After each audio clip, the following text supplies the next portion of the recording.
let's dive in then to Igor Tudor. Thoughts when we found out. What were your initial thoughts, Dean?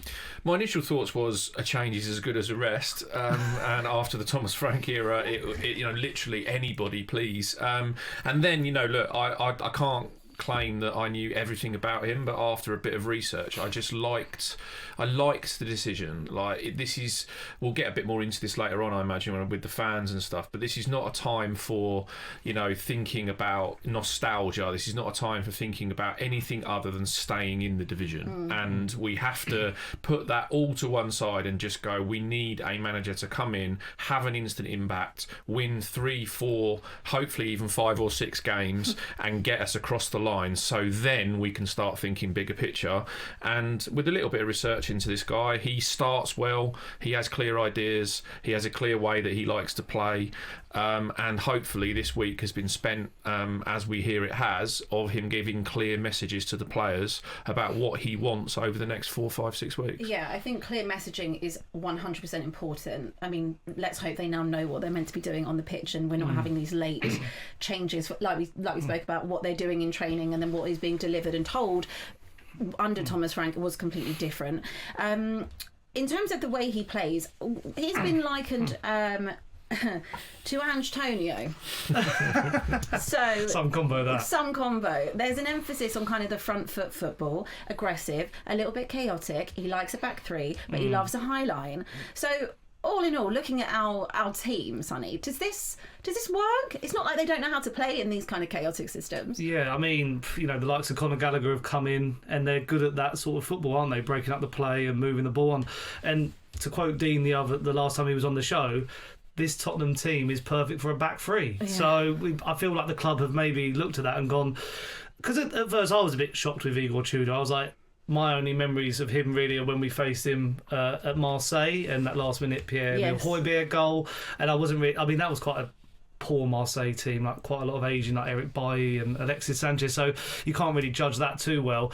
And then obviously his Juventus side as well, like, he picked them up, got them top 4.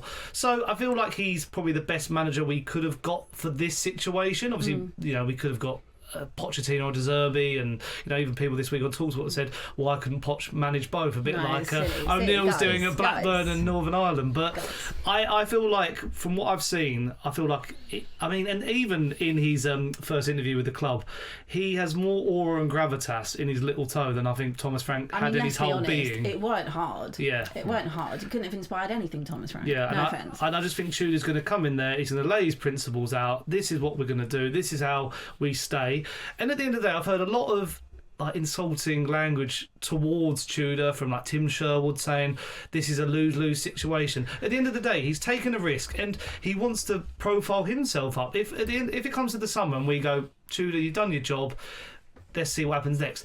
He puts him in the shop window for, say, a Palace who play a back three, and then he can translate to that. I don't see any downside to it. And if he does, unfortunately, take us down, then he'll just go back to, Serie A or something and carry on there. We'll just be in the Championship. And we'll be in the Championship. Yeah, I mean, I think my initial reaction to the Tudor thing, I wasn't expecting it. Yes. I think I've been. He didn't even come up last week, did he? It just literally hadn't even been a thought that would have crossed my head. I really don't know too much about the guy. Anything I do know has been from research and reading. I'm not going to pretend that I'm a connoisseur on him.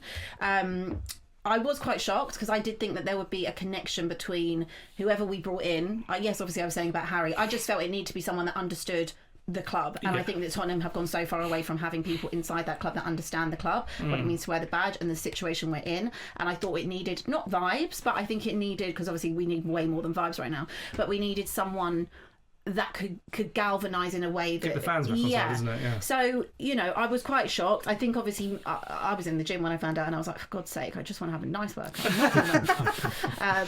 So I look, the jury's out, I back him. I'm not looking at this as a long-term thing. Personally, for me, there's only one person that can fix us long term, and that would be Poch. But he has my full support, full backing, and I think that we all know that as fans, we are going to be fully behind whoever's there for the next 12 games. Yeah, let's hope so. And I think Sonny brings up a really interesting point there about that Marseille game, right? I've watched that back in research for this. There's extended highlights of that. And the bit that I liked the most, obviously, when Højbjerg goes through to score that goal, right? But Tudor's nearly on the pitch. He's nearly on the field. He almost goes out to tackle Højbjerg himself because they go charging through the middle. And you know, was it a Kane pass? And it was just part of that move. And, you know, and I just feel like we haven't seen that from any of our managers. I know opposition fans get annoyed with like Mikel Arteta and his dugout antics, right? I want that. Yeah, but that's just because he's annoying. Exactly, but I want that from our manager. Same. I want our manager beating the drum on the side of the field, which Thomas Frank never did. No. And if we see him do that on Sunday, the crowd are going to get behind him immediately, and it's that immediate impact. And you know, you mentioned there about the sort of the surprise factor and the galvanising the players. The other big thing for me is about that he has worked as a player as well as a manager with some of the biggest names in European football. He played in the Juventus team with Nedved and Del Piero. He was at centre-back or holding midfield in that team. You know, he ended effectively Wesley Sneijder's career in Turkey, basically turning around to him and says, you're not good enough anymore, you're not fit enough. And so he's not afraid to make those big decisions, and he's worked with those big players. And so it's not going to be... I don't know this happened, I can just imagine this happened, that Christian Romero and Thomas Frank having a conversation is an arrogant Argentinian centre-back who's got a World Cup winners medal looking at this manager going, what are you know, I don't buy it off you. Whereas I think from Igor Tudor, he's going to stand there and go, yeah, he's a bit of me, this guy. Well, whatever gets him playing, I mean, I think that's probably quite accurate when you think about the character and personality of someone like a Romero against a Thomas Frank. I think I'm not being funny. I think Romero has taken the piss this season. I think the things that we've read about turning up late, not having respect, things like that. You're meant to be captain of this football club, start acting like it, and you sitting on the bench because you're again suspended. This is 7 games. He had a face suspension. Like a slapped arse, didn't he, the other day? So with all due respect, you want to sit and talk about respect and respect to a manager. I don't have much respect for you as the captain of my club right now, because you need to get this club out of it and stop throwing your toys out the pram. And as I said last week, I'm all for calling out the board. Couldn't love it more, but there's a time and a place for you to do it. Absolute time and a place. And when you're A, not performing, B, you're not on the pitch, you ain't got a leg to stand on right now. That's my opinion on it. Let's move on then. Let's look a little bit at kind of Tudor's history. Little pun there. Horrible histories. Yeah, horrible histories. It's not too bad. You know, his instant impact when he comes into clubs seems to be very good. And let's be honest, that is what he's here for. He needs to come in, hit the ground running, and we're not looking at this as a long-term project. Udinese first spell, 50% win rate. Second spell, 38% win rate. Hellas Verona, 40%. Marseille 57.9, we'll call it 58.